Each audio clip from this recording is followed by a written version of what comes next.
Ikaw para sa ibang lalaki, huwag kang magmakaawa.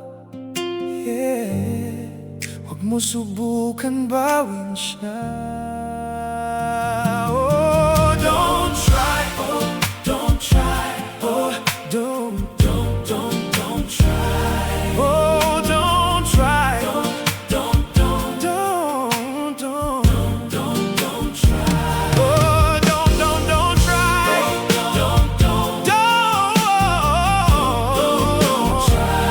oh, don't try, don't try.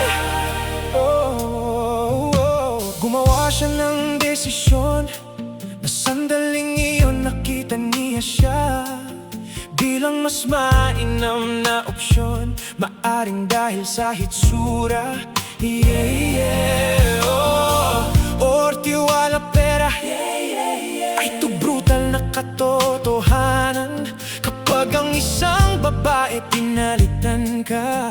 Yeah, hindi mo siya makakausap, wala kang sasabihin, hindi na magbabago isip niya. Oh, kailangan mo maunawaan, hindi mo hinahabol ang isang taong lumayo na parang wala siyang pakialam sa'yo.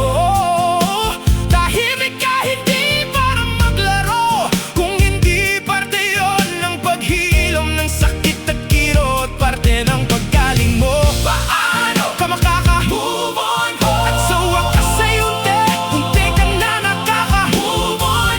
Diyan na naalala mo, babalik ang halaga mo sa ibang pagkakataon. Kung ano ang mayroon ka sinasabi, ang tandaan mo lang dapat, siya ay hindi ka namimiss kapag nakahiga siya sa tabi.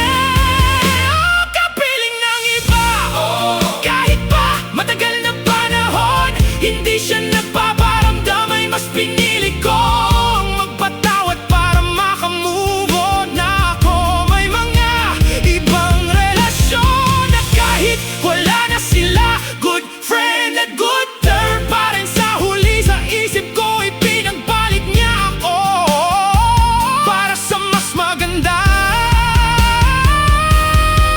kinabukasan at mas maganda buhay. Ang taging hiling ko lang sa'yo ay ingatan mo ang sarili mo at huwag mo kakalimutan, terintasin mo ang buhok mo katulad ng pagterintas ko sa buhok mo, sa bigla mo pagtawag para higin ang kalayaan mo. Ang sagot ko ay oo, malaya ka na, pinalalayan na kita matagal na. Para na rin tayo ay magkanya-kanya at maghiwalay